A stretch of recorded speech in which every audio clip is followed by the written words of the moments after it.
Today we're going to talk all about dogs. Hi, my name is Yerazed, and today's presentation is designed to help us figure out which is the best way to either adopt or purchase a new dog, specifically a service dog. So I want to introduce to you my little friend Blue, who was what inspired the topic of adopting or buying a service dog. So let me just grab him. So meet Blue. Blue is a Pomsky, and he is 12 weeks old, and he's going to be a future service dog. Say hi. So the purpose of this is so that we can consider which is the best avenue to get a service dog, and it's just meant to help us make an informed decision. So the three methods that we're considering is adopting from a shelter, adopting or purchasing a puppy from a breeder, or buying a professionally trained service dog. So I chose these three methods because they're the most common ways to either acquire, adopt, or purchase a dog, particularly the first two. The third one, as far as service animals, it's definitely the most common option and not the most cost effective, but it's also a very common option to go if that is a decision that we find viable. I found that there's approximately 14 shelters in San Diego County. Puppy.com gave me a search feed of 367 breeders in San Diego. So there's plenty of breeders, which is also an option. As far as organizations that provide service dogs, those are a little bit harder to find, and they're also the most expensive, but they're also the best guarantee for a well-trained service dog, if that's the avenue that we choose to go. What I found after doing this research was that each adoption method has advantages and has some disadvantages. So adopting from a local shelter is a great option. We're giving an opportunity for a dog that's misplaced or either has never had a home, an opportunity to be a well-trained service dog and also have a loving home, and it's also the option that is the lowest cost.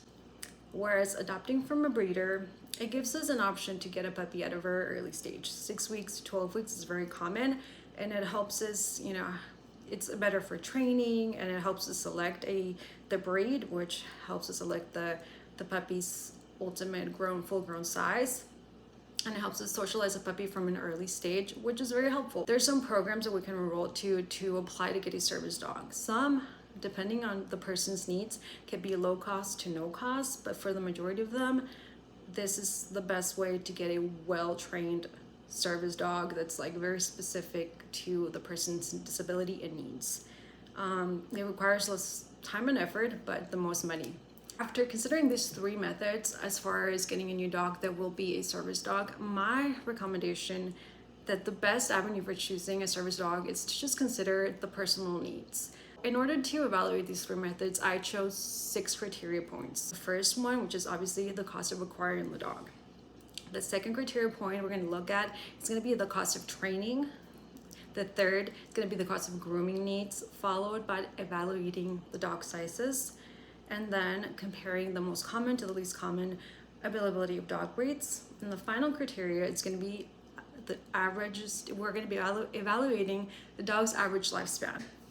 First, let's look at cost. So the initial cost of acquiring a dog can vary widely. So the 3 sources include adoption, which is some shelters offer no cost adoption. And I personally went to a shelter, and if you're a senior citizen, if you're in the military, or if you're qualified for government aid, you can actually get a dog for no fees. And then adoptions range anywhere from $75 to $125, depending on the shelter.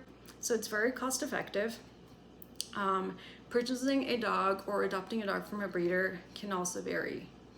And we're looking anywhere from $900 to $2,500 as a very average range, but very realistic. But some breeds, which get more like designer breeds or micro dogs, are very costly and can be thousands, $10,000 and up. Lastly, the cost of buying a professionally trained mature dog is going to be the most expensive from this criteria.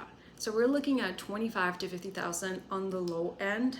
So from this criteria point, since we're looking to keep our costs relatively low, our best choices are either adopting from a shelter or purchasing from a breeder. The second criteria point that I looked at was comparing the cost of training a dog, specifically training a service dog. If the training is done by the owner, obviously it's the most cost effective. probably a couple of videos. It could be free online, some books, very low cost, but it requires the most time and patience. And there's no guarantee it's gonna work. For private training for a full set, we're looking at $5,000. So it's a little bit on the mid to high end, depending on the person's financial needs. Lastly, specialized training.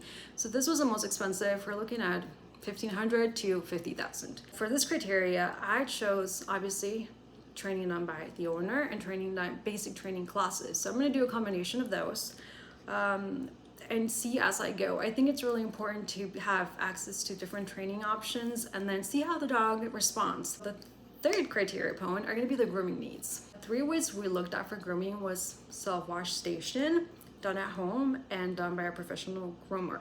My recommendation for grooming needs, as far as my personal needs, what I chose was most viable, was a combination of all 3. I think that doing professional grooming 2 to 3 times a year and then maintaining it with either self-wash or at home would be the best option to keep my dog as clean and healthy as possible. But the next criteria we're going to be looking at, it's going to be evaluating the availability of dog sizes. This criteria is really going to help me evaluate different categories, and I'm looking at extra small, which is dogs less than 10 pounds, to extra large. It's from 91 to 110 pounds. As far as dogs, that's criteria. The criteria that wins, the selection that wins in this criteria for me would be shelter and breeder, because I'm looking at a dog for, I was looking before I already got him, for a dog to be in the medium range, you know, something smaller. The service dog's not going to be for me, it's going to be for my dad, but it's, you know, I'm the one who's facilitating this, and you know, he can have. The 5th criteria that we're going to be looking at is going to be the availability of dog breeds. The most common dog breeds that we can find at shelters, breeders, or service dog programs are mixed breed dogs, specific bred dogs, or specific purebred dogs. Overall, considering my preferences for this category, my best option is going to be either a breeder or a professionally trained dog, which is the more expensive, but I want a higher availability of dog breeds. Like I said, I was looking for a dog that is very specific in size, very specific in temperament, and sometimes it comes with a price tag. Finally, the last criteria that I looked on was evaluating a dog's lifespan. A dog's lifespan can vary in a lot of factors, and the main one that we're looking at is going to be dog size. So typically from the research, I found that bigger dogs tend to have shorter lifespans than smaller dogs. Some breeds just live longer than others. So shelters have mixed bred dogs, which with very varying lifespans.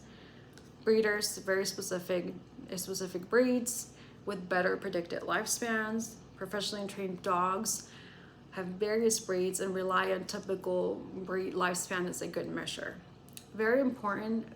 I found this from this piece of information from Docster.com, which was something new to me and something I think it was really important to take into consideration, which is that mixed breed dogs may have a longer lifespan than specific bred or specific purebred dogs. So quote unquote, shelter dogs are typically healthier than you get from a breeder, and this is from Docster.com.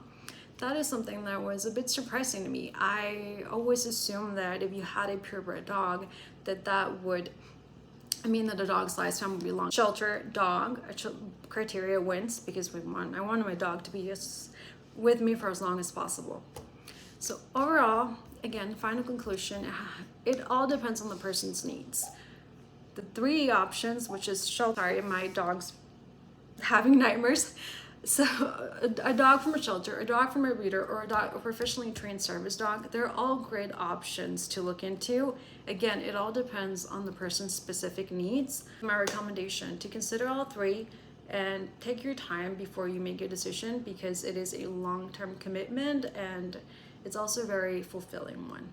And again, this is Yerazed. Thanks.